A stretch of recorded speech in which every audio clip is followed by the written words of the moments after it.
مفتی صاحب مجھے ایک بات سمجھ نہیں آتی کہ صحابہ نے نبی کی ایک ایک ادا محفوظ کی، اس کو بیان کیا، یہاں تک کہ آپ کے دانتوں میں خلا تھا اور آپ کے کتنے بال سفید تھے، لیکن یہ بات سمجھ سے بالا تر ہے کہ صحابہ نے نبی کی آخری نماز نہیں بیان کی اور امت میں اس قدر اختلاف رہا، ایسا کیسے ہو سکتا ہے؟ صحابہ نے نبی کی آخری نماز بھی بیان کی ہے اپنے عمل سے، سمجھتے ہو؟ اور کچھ صحابہ نے اسی عمل کو فالو کیا جو نبی کا پہلا عمل تھا.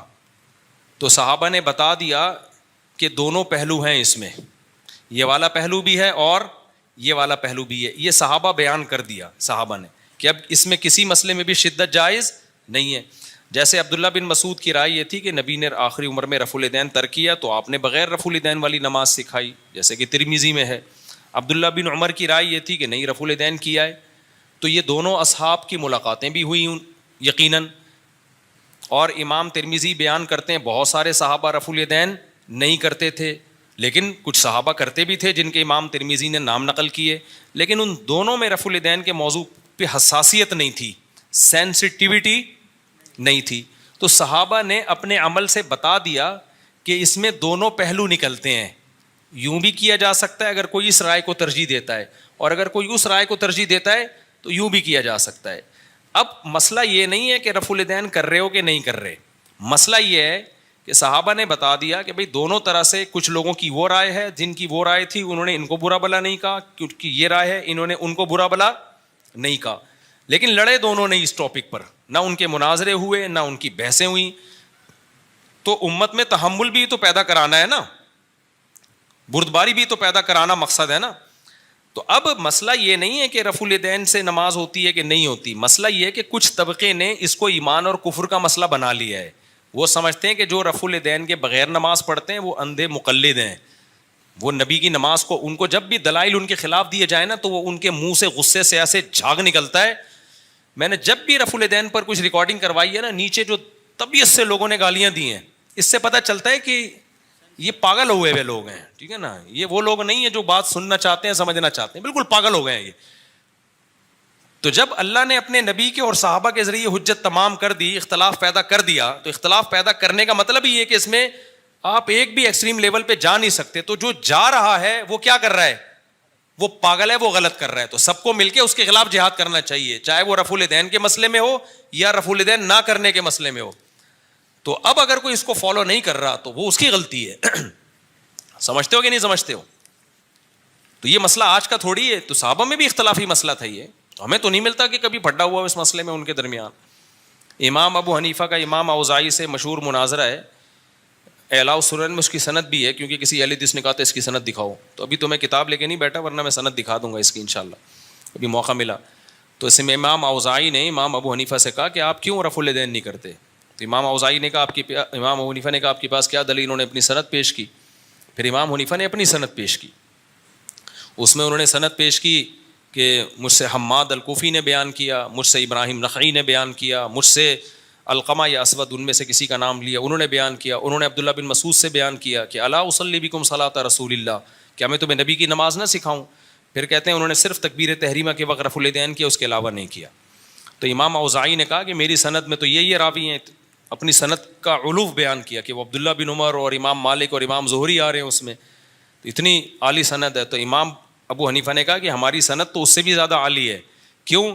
ہماری سند فقہا کی ہے، حماد الکوفی بخاری کے راویوں میں سے ہیں اور کوفہ کے سب سے بڑے فقیہ ہیں، مفتی ہیں.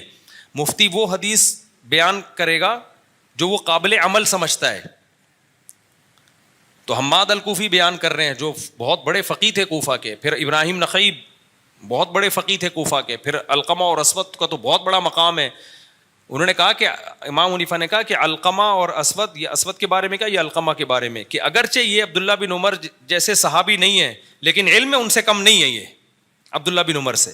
یعنی تم اگر سند میں عبداللہ بن عمر کو پیش کر رہے ہو تو میں علقمہ یا اسود کو پیش کر رہا ہوں، جن کو اگرچہ عبداللہ بن عمر کو نبی کی صحبت ملی ہے اور علقمہ اور اسود کو نہیں ملی، لیکن علم میں یہ ان سے کم نہیں ہے. پھر آگے عبداللہ بن مسعود کے بارے میں فرمایا وہ ابن مسعود، وہ تو کیا ہیں، وہ تو ابن مسعود ہیں. تو امام اوزاعی نے پھر یہ نہیں کہا کہ ابے جاؤ تمہیں آتا کیا ہے، چپ ہو گئے، بس خاموش ہو گئے، بھائی ٹھیک ہے یار ان کے پاس بھی دلیل ہے.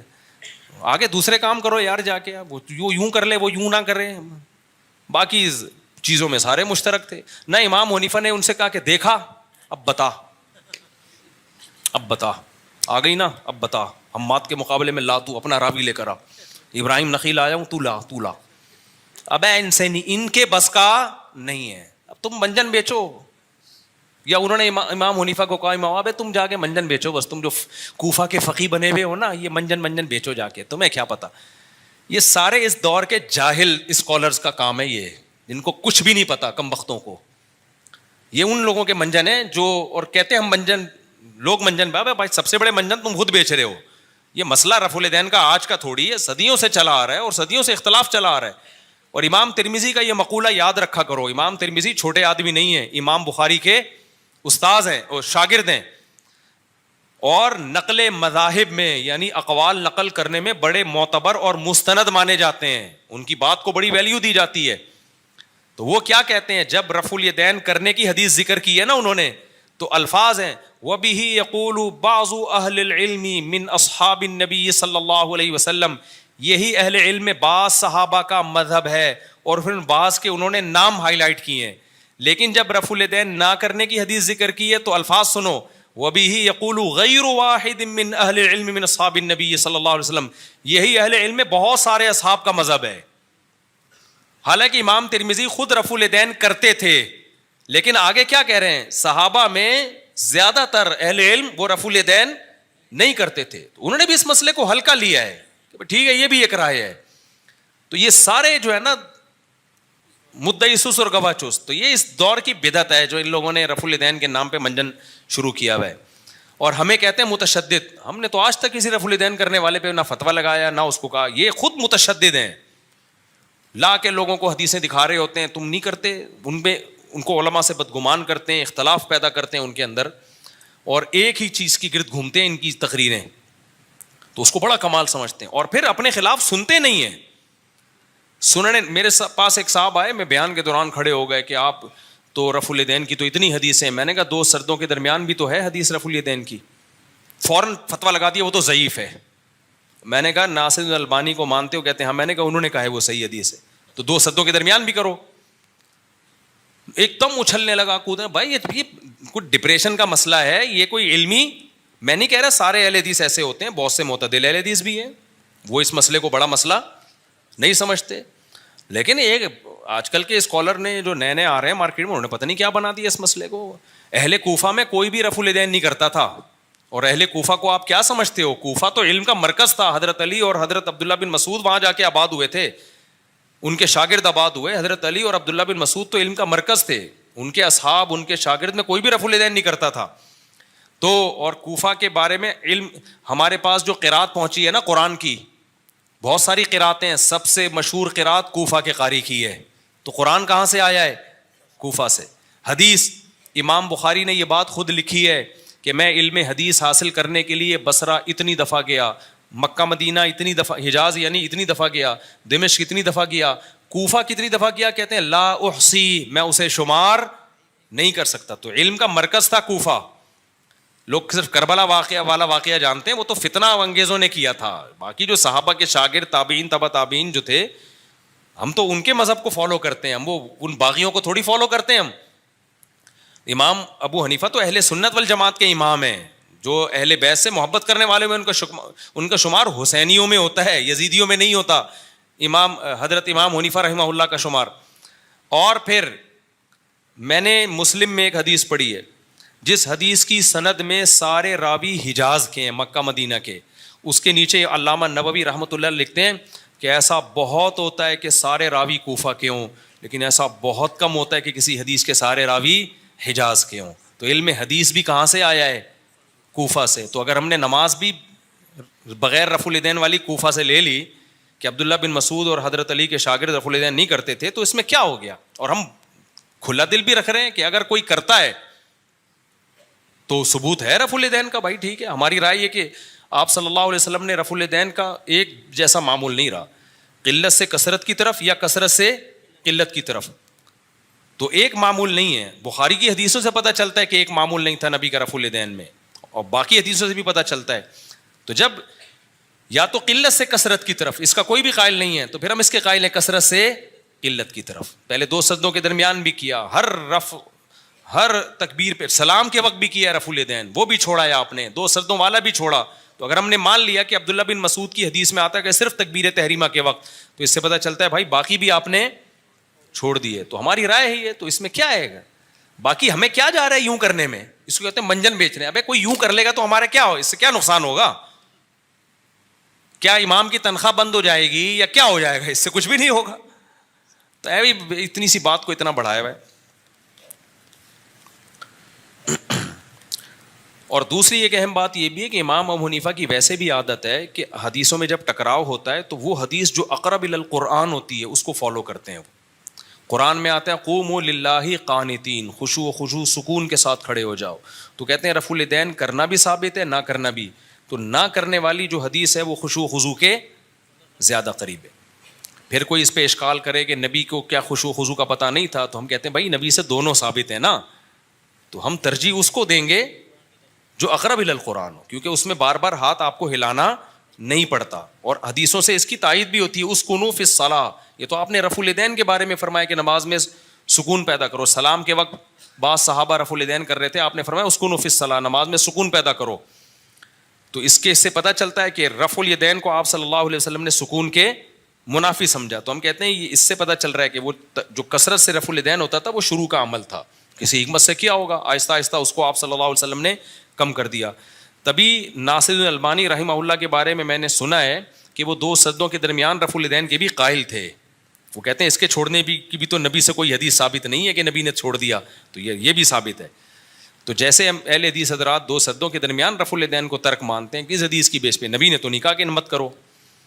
تو عمل سے ہی پتہ چل رہا ہے نا کہ صحابہ کے یا نبی کے عمل سے کہ بعد میں 2 سجدوں کے درمیان. تو ہم کہتے ہیں اسی طرح عبداللہ بن مسعود جو صحیح حدیث بیان کر رہے ہیں اس سے بھی پتہ چلتا ہے کہ رکوع سے اٹھنے کے بعد بھی آپ صلی اللہ علیہ وسلم نے ترک کیا ہے.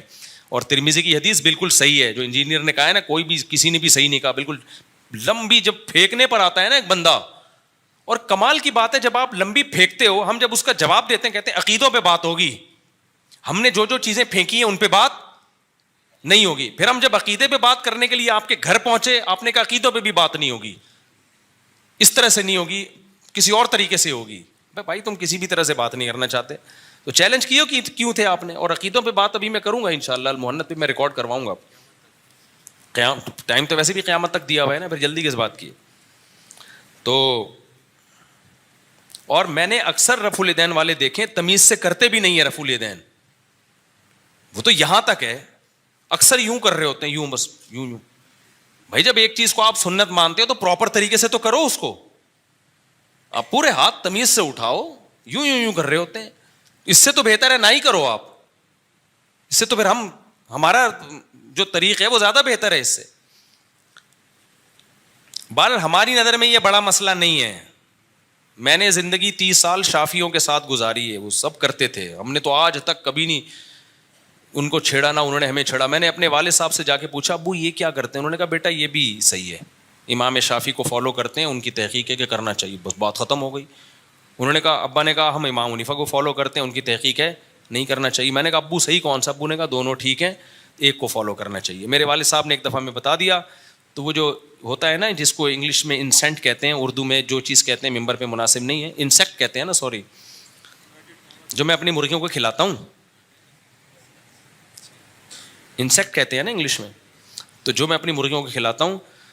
تو ابا نے جب ایک دفعہ کہا تو دوبارہ انسیکٹ پیدا نہیں ہوئے، لیکن جن کو ابا نے سمجھایا نہیں بچپن میں ان کو ایسا انسیکٹ، ابھی انگلش مسجد میں نہیں کیڑا بولتے ہوئے اچھا نہیں لگ رہا، تو ان کو ایسا انسیکٹ ہوا ہے نا کہ ان کا ایمان اور کفر کا مسئلہ ہی یہ بن گیا ہے، وہ ایمان اور کفر کا مسئلہ ہی یہ بن گیا ہے.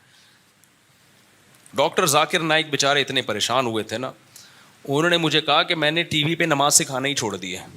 میری براہ راست ان سے بات ہوئی تھی، انہوں نے کہا میں نے پہلے یہ والی کی کہ چلو اس طرح، تو جو حنفیوں کو اعتراض ہونا شروع ہو گیا، یہ کیا بھائی، پھر دلائل دینا، کہہ رہے میں نے پھر اس کے بغیر کیا تو وہ اہل حدیثوں کو اعتراض، یہ تو تم قرآن و سنت کے خلاف کہہ رہے ہیں. میں نے کہا نماز ہی نہیں سکھاؤں گا، جاؤ.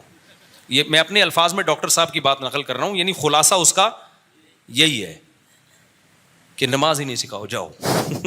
بیچارے کیا کرتے ہیں یار, رفع الیدین سے سکھا رہے ہیں تو ادھر متنازع بن رہے ہیں. اصولی طور پر یہ ہونا چاہیے, عرب کے جو سلفی جو معتدل علماء ہیں نا, ان کے یوٹیوب پہ کلپ پڑے ہوئے ہیں, وہ یہ کہتے ہیں کہ جس ملک میں چاروں مذاہب میں سے جو فقہ رائج ہو, چاروں مذاہب اس لیے کہ یہ اہل سنت والجماعت کے ہیں, ایسا نہ ہو کہ آپ پھر وہ پورا ہی اتنا براڈ مائنڈڈ بن جائیں, تو چونکہ یہ اہل سنت والجماعت کے ہیں چاروں مکاتب فکر, ان کا استدلال قرآن و حدیث سے ہوتا ہے. تو ایک عرب عالم کا فتویٰ یوٹیوب پہ پڑا ہوا ہے, بہت سارے عرب علماء کے ہیں, سعودیہ کے علماء, وہ کہتے ہیں کہ بھائی جس ملک میں جو فقہ رائج ہو تو لوگوں کو اسی کے حساب سے نماز سکھانی چاہیے, کیونکہ چاروں اہل سنت والجماعت کے مکاتب فکر ہیں. آپ 1.5 اینٹ کی الگ چیز نہ سکھائیں آپ, اس سے کیا ہوگا, لوگوں میں وحشت پیدا ہوگی, اختلاف پیدا ہو. میں نے عرب کو دیکھا ہے, ہمارے یہاں آیا کرتے تھے جامعۃ الرشید میں, وہ تو رفع الیدین کے بغیر نماز پڑھ رہے ہوتے تھے. ایک دفعہ میں نے عربی سے پوچھا, میں نے کہا آپ کیوں نہیں, انہوں نے کہا یار سب یہاں بغیر رفع الیدین کے کر رہے ہیں تو کوئی فرض واجب تو ہے نہیں, تو کیوں میں الگ سے ایک نماز قائم کروں. تو ہمارے حضرت نے ان کو بلا کے اسپیشل سمجھایا, بولا آپ کر لیا کرو, یہاں آپ کو کوئی ٹیڑھی نگاہ سے نہیں دیکھے گا. تو یہ بھی تو ایک طریقہ ہے. تو آپ خام ایک 1.5 اینٹ کی الگ, اور اس پہ اتنی شدت, اتنا اختلاف, اتنا اس پہ, مسجدوں میں بعض لوگوں کی مسجدوں میں جاؤ تو یہی جھگڑے نظر آئیں گے آپ کو, رفع الیدین پر 36 حدیثیں, 38 حدیثیں, زور سے آمین پر 35 حدیثیں. مسجد میں جاؤ نا, تو میں ایک مسجد میں گیا, جاتے ہی پمفلیٹ لگے ہوئے ہیں, بجائے آدمی نماز پڑھنے کے بعد یوں ہی دیکھ رہا ہوتا ہے, 36 ادھر 35, حالانکہ اتنی حدیثیں ہوتی نہیں ہیں. بعض لوگوں نے یہ خیانت کی ہے کہ تکبیر تحریمہ والا رفع الیدین کو بھی رفع الیدین کی حدیثوں میں شامل کر لیا ہے, اس کو بھی رفع الیدین کی حدیثوں میں شامل کیا ہے. اور بعض لوگوں نے یہ بھی گڑبڑ کی ہے کہ امام بخاری کی جو صحیح بخاری کے علاوہ کتابیں ہیں, ان میں اگر رفع الیدین کی حدیث آئی ہے تو اس کو بھی کہتے ہیں رواہ البخاری, امام بخاری نے بیان کیا. تو لوگ کہتے ہیں بخاری میں بیان کیا, حالانکہ وہ بخاری میں نہیں ہوتی. امام بخاری کی صرف صحیح بخاری کی حدیثیں صحیح ہیں, باقی حدیثوں میں تو صحیح بھی ہوتی ہیں اور ضعیف بھی ہوتی ہیں, لیکن وہ رواہ البخاری لکھا ہوا ہوتا ہے. عوام دھوکے میں آتی ہے کہ جزء رفع الیدین للبخاری کے اکثر حوالے دیے جاتے ہیں, وہ صحیح بخاری تھوڑی ہے جزء رفع الیدین للبخاری, وہ تو امام بخاری کا ایک الگ رسالہ ہے, جیسے الادب المفرد ایک الگ رسالہ ہے, اس میں ضعیف حدیثیں بھی ہیں. تو بس پھینکے جاؤ, پبلک بیٹھی ہوئی ہے. اس لیے میں کہتا ہوں آج کے اسکالر کو اگر سنو گے نا تو پاگل ہونے کے علاوہ کچھ بھی حاصل, دھکے کھا کے یا تو مرتد ہو جاؤ گے یا کوئی نیا فرقہ بناؤ گے. اس لیے آپ کہتے ہو پھر آپ بھی تو آج کے اسکالرز ہیں نا, آج کے اسکالرز میں آتے ہیں ہم, آپ کو کیوں, میں آپ کو کوئی نئی چیز نہیں لے کر آ رہا, میں آپ کو اسلاف سے کیا کر رہا ہوں, جوڑ رہا ہوں. میں کہتا ہوں انہیں ائمہ اربعہ میں سے کسی کو فالو کرو آپ. تبھی میں نے کوئی ایسی نئی رائے نہیں لے کر آیا, 4 شادیاں بھی میری اپنی رائے تھوڑی ہے, تو صدیوں سے چلی آ رہی ہے. تو آج کل کے اسکالر نئی چیزیں مارکیٹ میں لا رہے ہیں اور لیبل یہ لگاتے ہیں ہم آپ کو اسلاف کی طرف بلا رہے ہیں, حالانکہ وہ اسلاف کو تو چاروں اماموں نے جیسا سمجھا ہے ایسا کسی نے نہیں سمجھا. اور 4 امام اس لیے کہ ان کا فقہ مدون ہے, مرتب ہے, ریٹن فارم میں ہے, صدیوں سے اس پر عمل ہو رہا ہے. تو جو صدیوں سے جس پر عمل تواتر کے ساتھ چلا آ رہا ہو, حکومتیں اس پہ چلی ہوں, وہ زیادہ ریلائبل ہے بھائی. وہ ایک ایسا تھوڑی نہیں ہے اسلام آج نیا آیا ہے. تو اگر آپ نے پھر بھی رفع الیدین کرنا ہے تو کریں آپ, لیکن پورے شافی بن جائیں آپ, پراپر شافی فقہ کو فالو کریں آپ. لندن سے بھی ایک عالم آئے تھے, انہوں نے مجھے بتایا کہ مفتی صاحب ہمارے یہاں لندن میں یہ مسئلہ بہت چلا تھا, تقلید, عدم تقلید, اور یہ فلانا ڈھمکانا, اتنی اس پہ مسائل کھڑے ہوئے. لیکن شکر ہے کچھ مذہبی اسکالرس کو اللہ نے کچھ سمجھ عطا کر دی. تو انہوں نے پھر خود ہی یہ فتویٰ دیا کہ بھائی جس نے رفع الیدین کرنا ہے تو پورا فقہ حنبلی کو فالو کرے وہ, کیونکہ وہ سعودی کو فالو کر رہے تھے نا, سعودی علماء کو. تو انہوں نے کہا الحمدللہ بہت سے لوگ یا تو حنبلی ہو گئے ہیں, پراپر فقہ حنبلی کو فالو کر رہے ہیں, اور بہت سے حنفی ہو گئے ہیں. تو یہ کسی حد تک یہ فتنہ کیا ہو گیا, ختم. تو ہم نے کہا ٹھیک ہے, اگر فقہ حنفی پسند نہیں ہے تو فقہ حنبلی کو فالو کرو, پراپر وے میں فالو کرو. یہ نہیں ہوتا کہ جی آپ کا مجھے ایک حدیث سے یہ سمجھ میں آ رہا ہے, اس کو کچھ اور سمجھ میں آ رہا ہے, اس کو کچھ اور سمجھ میں آ رہا ہے. یہ دین ہے, چونچوں کا مربع تھوڑی ہے یار. یہ طلاق میں ہی دیکھ لو, ابھی ایک صاحب نے, میں نے بتایا نا جاپان میں طلاق دی, پتہ کیا کیا انہوں نے, ابھی میں نے بیان میں بھی بتایا تھا نا, باقاعدہ خودکشی کرنے جا رہے ہیں. جاپان میں خودکشیاں بہت ہیں, تو مسلمان بھی ان کو دیکھ کے بڑے انسپائر ہو رہے ہیں نا کہ ماشاء اللہ کتنا اچھا لگا. تو وہ مسلم ہے, اس نے ارادہ کیا چلو ہم بھی ٹرائی کرتے ہیں. تو وہ جاپانی تو طلاق دیے بغیر ہی خودکشی کر لیتا ہے. انہوں نے کیا کہا کہ اب میں سچی مچی کی خودکشی کر رہا ہوں, تو بیوی کو پہلے طلاق دو. تو بیوی کو باقاعدہ نیت کر کے 3 طلاقیں دی ہیں, کہ مر ہی رہا ہوں تو پہلے اس سے جان چھڑاؤ. مرا, لوگوں نے بچا لیا. سمجھ رہے, زندہ نکل کے باہر آ گیا. اور خودکشی کرنے والا ایک دفعہ بچ جائے نا تو اس کو اندازہ ہو جاتا ہے بھائی موت ہلکی چیز, وہ دوبارہ یہ حماقت نہیں کرتا. لوگوں نے بچا لیا اس کو خیال ہو یار یہ میں نے کیا کر دیا. جب غوطے لگتے ہیں, فرعون کی بھی کھوپڑی سیٹ ہو گئی تھی نا ایک غوطے میں, فوراً کہنے لگا اللہ پہ ایمان لے آیا, تو یہ بھی فوراً کھوپڑی اس کی کیا ہو گئی, یار یہ تو کرنے کا کام نہیں. یہ لوگوں نے بچا لیا, باہر آیا, تو اب بیوی تو گئی ہاتھ سے, اب پریشان پھر رہا ہے, فتوے لیتا پھر رہا ہے. تو حالت حیض میں 3 طلاقیں دی تھی, تو کہیں سے فتویٰ لے کر آ گیا کہ حالت حیض میں طلاق واقع نہیں, ایک بھی نہیں ہوئی ہے.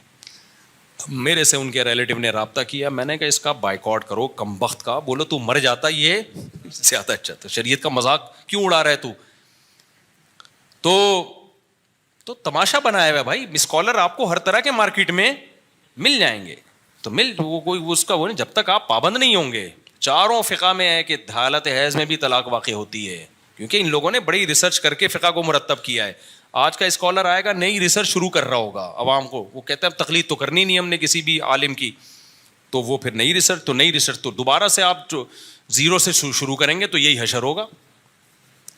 پھر وہی لمبا میں نے پرچی, وہ شکریہ آپ نے خام خواہ ادا کر دیا تھا میرا.